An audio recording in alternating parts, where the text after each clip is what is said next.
Most people think moving to Florida's East Coast is simple. You find a town near the water, you pick a house you like, and boom, you're living the Florida dream.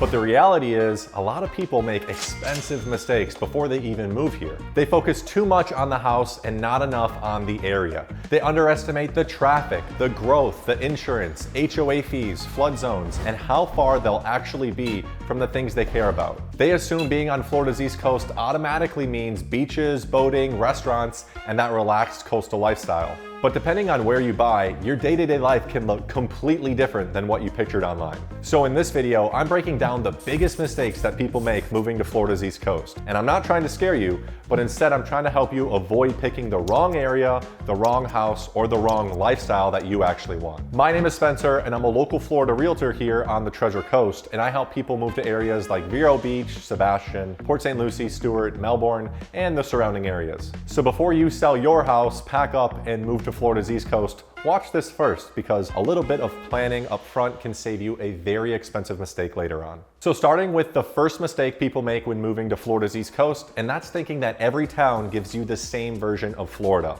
And I get it. When you're looking online, it all blends together. You see the palm trees, the beaches, new construction homes, you see the golf courses and waterfront restaurants and the beautiful weather. And it's easy to assume, okay, it's Florida, how different can it really be? Well, very different. Vero Beach is gonna give you that quieter, slow-paced, lower density coastal lifestyle. People move there because they want less traffic, less chaos, and less overdevelopment, and more of that relaxed beach town feel.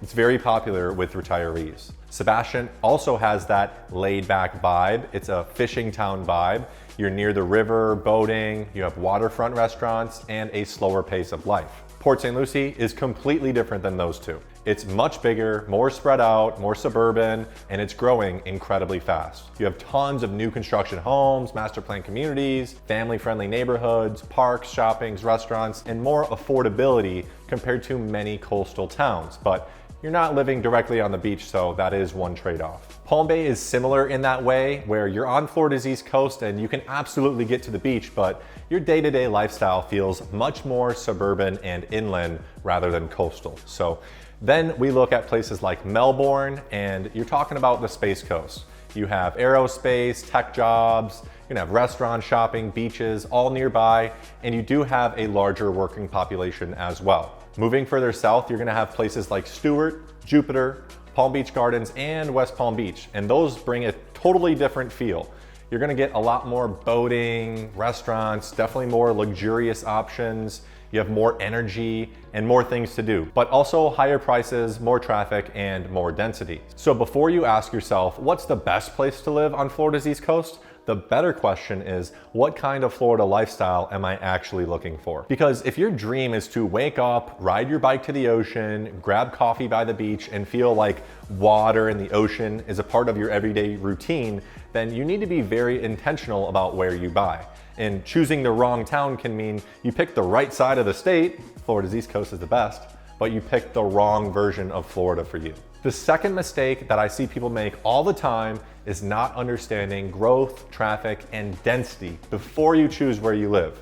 Because one of the biggest reasons people move to Florida in the first place is they want a better lifestyle. They want less stress, better weather, more space, and maybe a slower pace of life. But depending on where you move on Florida's East Coast, you might not actually be getting that slower pace. Some towns are intentionally lower density and slower growth. Vero Beach and Sebastian are good examples of that. They feel, more laid back, coastal, less chaotic. You're not dealing with massive high rises everywhere, 6-lane roads in every direction, and the same level of congestion that you might see further down south. But then you have areas like Port St. Lucie and Palm Bay, which are still great options, especially if you want affordability in new construction, but they are growing incredibly fast. So that does mean more neighborhoods, more shopping centers, more traffic, and more new construction, and also more people moving to that area every year. And then you go further south into places like Jupiter, Palm Beach Gardens, and West Palm Beach, and now you're getting more energy, you're getting more restaurants, more shopping, and more nightlife.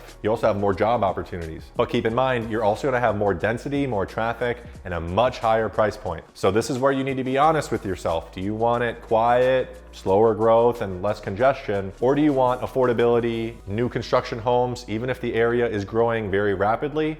Or maybe you want more things to do, more convenience, and you want to feel like you're in the action, even if that comes at the cost of higher costs and more traffic. A growing area can mean a lot more opportunities, more amenities, and future value.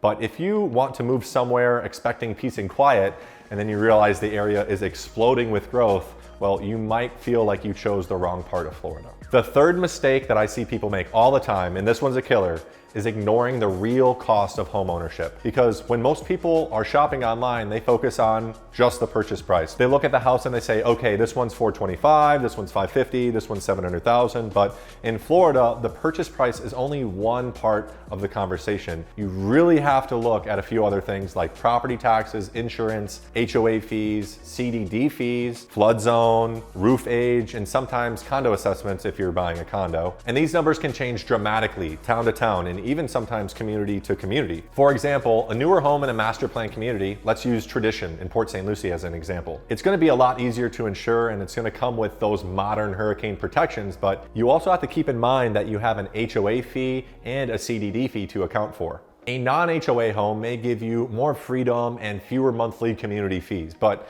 if the roof is older, the windows aren't protected, maybe the home needs some updates, the insurance might be a totally different conversation. And if you're looking for condos near the water, you need to pay very close attention to the monthly condo fees, the reserves, the building age, insurance, and whether there are any special assessments coming.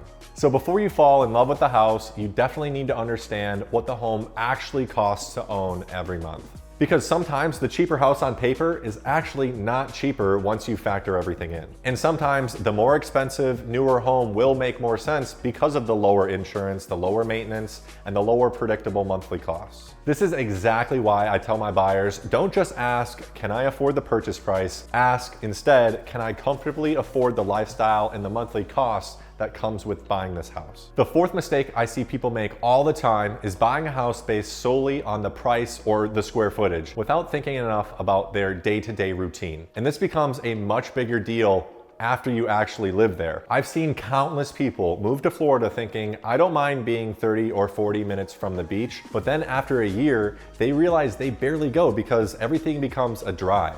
Same thing with downtown areas, restaurants, boating, golf, shopping, or even other family activities. On paper, a house further inland may look like a lot better deal because you get a lot more space, a newer home, and a lower payment, but your day-to-day lifestyle may be completely different. A good example of this is someone comparing living in Vero Lake Estates to something maybe closer downtown Vero or on the beach side. In Vero Lake Estates, you're gonna get a ton more house for your money and more land, but you're further from restaurants, shopping, downtown, beaches, and many homes there are also on septic and well water. For some buyers, that's perfectly fine, no problem with that. And for others, they realized too late that they wanted a more connected coastal lifestyle, and you're not gonna get that in Vero Lake Estates. And this happens all over Florida. People move further inland to save money, then they realize that the location changed their lifestyle more than the actual house itself. So before you buy, think carefully about what you want your day-to-day life to actually look like, because the best house on paper is not always the best fit for your everyday lifestyle. So now let's break this down town by town, because this is where Florida really starts to separate itself. And this should help a lot of you quickly figure out which towns and cities that you should actually be focusing on. Melbourne is a fantastic fit if you want that Space Coast lifestyle. You're gonna have beaches nearby, you also have aerospace, tech, jobs, restaurants, shopping, and more going on than just a sleepy little beach town. It's a good middle ground for someone who wants that coastal access but still wants that larger working city feel. Palm Bay is usually going to give you a lot more affordability and more house for your money compared to Melbourne, Viera, or Melbourne Beach, but Palm Bay does feel a little bit more suburban and inland, so it's a better fit for someone who wants space, value, and access to the Space Coast, not necessarily a true beach town. Sebastian, on the other hand, is going to be slower, quieter, and more laid back. It has that fishing town feel, you have riverfront restaurants, tons of boating, and a very relaxed pace. If you want that low-key, old Florida lifestyle that's hard to come by, Sebastian should definitely be on your radar.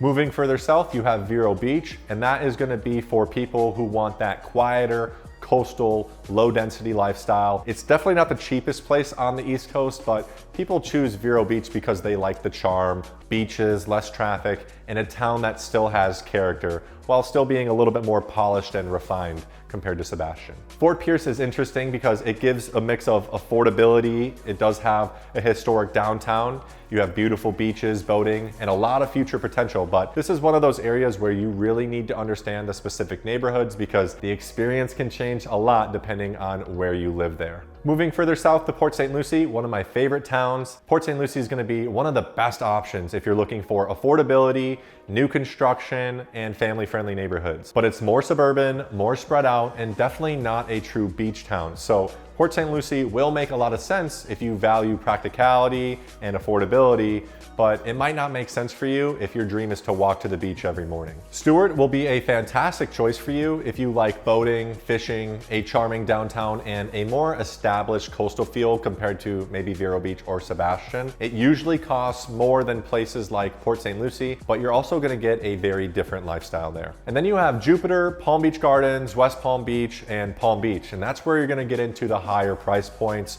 more luxury, better restaurants, more shopping, more energy, and more convenience living there. But also you're gonna have more traffic, more density, and much higher cost of living. So in reality, there isn't one best place to live on Florida's East Coast. There's only places that best fit your budget, your lifestyle, and what you actually want your day-to-day life to look like. So by far the biggest thing that I want you to take away from this video is don't ask what's the best place to live on Florida's East Coast.